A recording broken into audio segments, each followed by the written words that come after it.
उमर फारूक को आज तारीखी जामा मस्जिद श्रीनगर में जुमे का खुतबा देने की इजाजत दी गई। मीरवाइज उमर फारूक को मुसलसल 4 हफ्ते घर में नजरबंद रखने के बाद जामा मस्जिद में अपने मजहबी फराइज अदा करने की इजाजत दी गई। मीरवाइज ने मीडिया से बात करते हुए कहा कि तमाम मसाइल का हल बातचीत से ही मुमकिन है।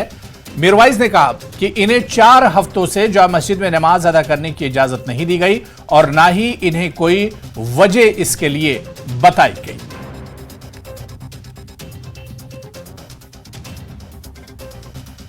कि ये गवर्नमेंट भी हालात को समझे, सोचे, ऐसे इनिशिएटिव्स ले जिससे कि हम वाकई एक दायमी अमन कायम हो, मसाइल का हल तलाश करें। और हुर्रियत कॉन्फ्रेंस पूरी क़यादत जो हमारे साथ है, हमने हमेशा मसाइल के हल की बात जो है वो बातचीत से की है और हमने हमेशा ये महसूस किया है कि जो भी इशूज़ हैं उनको डायलॉग के ज़रिए हल किया जाना चाहिए। उसके लिए हमने सफ़र भी किया है, जहाँ मेरे कलीग से हम पर अटैक्स भी हुए, हम पर हमले भी हुए, लेकिन हमने अपने उसूली मौक़िफ़ से हम कभी हटे नहीं।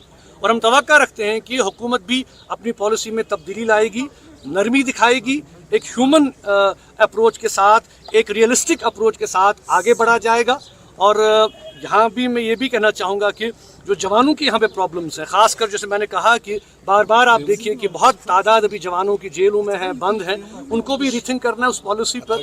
जो गवर्नमेंट जॉब्स हैं, गवर्नमेंट जो इस वक्त इश्यूज़ हैं, वो भी जवानों के लिए बहुत बड़ा चैलेंज है। यहाँ पर इतनी सारी वेरिफिकेशंस यहाँ पे हो रही हैं, चाहे वो नौकरी के लिए हो, चाहे वो पासपोर्ट के लिए हो, चाहे वो किसी और चीज़ के लिए हो, तो बार बार उस प्रोसेस को इतना कॉम्प्लिकेट किया गया है। तो आई थिंक कहीं ना कहीं गवर्नमेंट को इन चीज़ों पर थोड़ी सा नरमी बतानी है।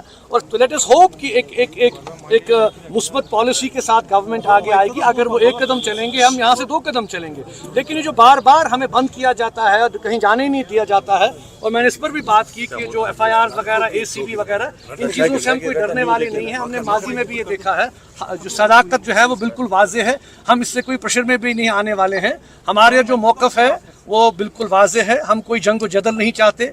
हम पुरअमन तरीके से, हम ये नहीं चाहते कि यहाँ पे कत्ल गारत गिरी हो, हम ये नहीं चाहते कि हमारा जवान जो है वो जेलों में जाए, कब्रों में जाए, हमारा जवान जो है वो बिल्कुल साल हर साल बंद रहे। हम चाहते हैं कि आगे बढ़ने का वक्त आ गया है, मसाइल का हल हमें तलाश करना है, डायलॉग, बातचीत। दुनिया कह रही है, आज आप देख रहे हैं, मैंने कहा कि फ़लस्तीन में क्या हो रहा है, फिर से नफरत और वो जो मैं कहूँगा कि जो एक माहौल बन रहा है कि पता नहीं कितनी जनरेशन तक ये मसला लटकता रहेगा। हम ये नहीं चाहते कि हमारा जवान जो है वो फिर से कंज्यूम हो जाए इस कॉन्फ्लिक्ट में। इसलिए हम तवक्का रखते हैं कि हुकूमत भी ज़रा नरमी की पॉलिसी इख्तियार करे, यहाँ की एडमिनिस्ट्रेशन भी नरमी की पॉलिसी इख्तियार करे, जामा मस्जिद को बंद ना किया जाए, कदगने न लगाई जाए। मुझे फ्री मूवमेंट